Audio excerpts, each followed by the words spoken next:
Ano ba mga kasangkapan sa paggawa ng anong tawag yan? Tortang. Turon pala. Ulit. Ano ba mga kasangkapan sa paggawa ng turon? Turon. Saging, langka, tapos yung pambalo, ano yan? Wrapper. Sugar. Yan. Yung sugar. Nandiyan yung sugar. Langka. Na. Mantika. Tsaka mantika. Tapos slice yung langka. Pati yung Ipalaman sa yung saging. Tapos ipalaman sa in between sa saging. between sa saging palaman yan. Tapos yung asukal man, ano pala yung part ng asukal pa? Ilagay yan sa loob. Oo.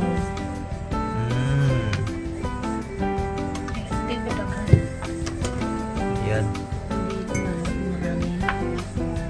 Kunti lang yung ayan po ang finished product. Patingin nga, mami. Mami. Oh, yan. Tapos ba't mo nilagyan ng tubig? Para lumikit. Para dumikit yung yung wrapper, tsaka yung saging. Wala yun. Simple lang naman pala, no? Hindi man masyado mahirap para lutuin. Kailangan lamang ng kumpletong kasangkapan, diba? Sahog. Tsaka sahog. Hi. Pwede na. Ayan. So habang iniantay natin yung pagluto, mamaya, sige sa ayan po kung paano yan nirarap. Kahit bata siguro, madali lang siguro pag wrap. Yun lang pala.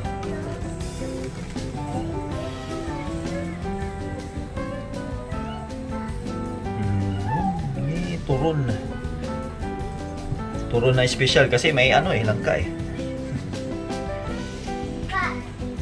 May pa, trivia. Ano, Kasi mami? ito daw saging. Ano daw? Anong trivia? Galing, ang buto daw nito galing pa sa Tagum, Philippines. Imported from the Philippines. So, hindi basta-basta yan.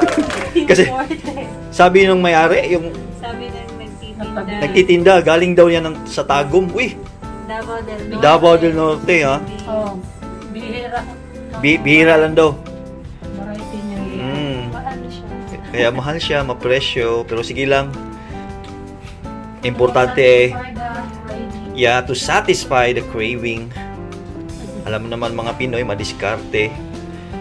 Parang hinanap-hanap talaga ang mga lutuing Pinoy. Kagaya nito, turon. Diba, Mami? Yes. Okay, so maya-maya ay panoorin natin sa pagprito. Yan, painitin muna natin yung lutuan. Siguro yung mainit, saka natin lagyan ng mantika.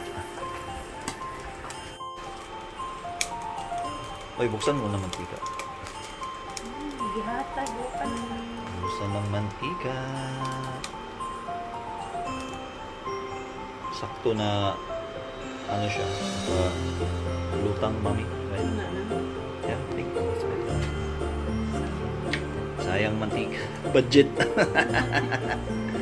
Yan, painitin muna natin. Yan, since mainit na yung mantika, dyan na natin lalagyan ng asukal. Yan. Asukal.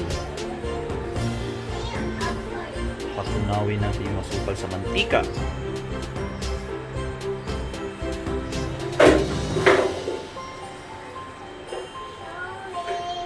Depende na sa inyo kung anong gusto nyo lagay. Maraming hindi.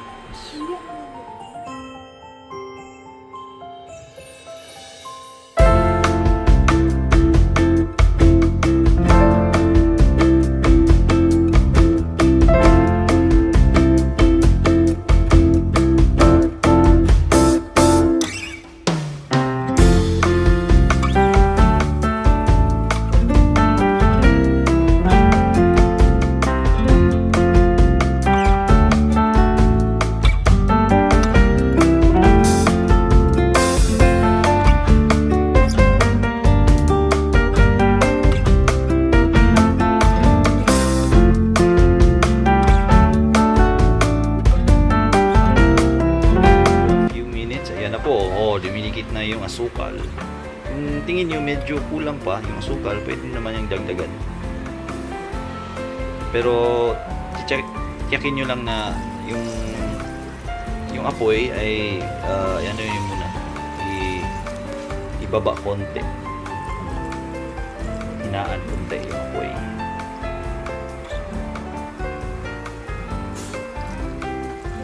Ayan po, malapit na. After a few minutes lang. Ayan. Kitang-kita na ang resulta. Yuhuu! O diba, kumakapit talaga yung sugar. Tapos kung medyo alanganin or gusto niyo pang lagyan ng asukal, pwede naman lagyan niyo ulit. Depende sa ano niyo, sa gusto niyo. Kung gusto niyo ng maraming sugar para mas sweet. Depende na sa inyo guys. Ayan, mga ka-vloggers oh. Ayos ba? Ha, malapit na yan. Konting kimbot na lang. Ito na po ang turod namin. Napakasarap o, diba? Tingnan nyo naman. Madali lang po siyang lutuin. At least ngayon ay masatisfy na namin ang aming craving sa turod. So, ano pang hinintay natin?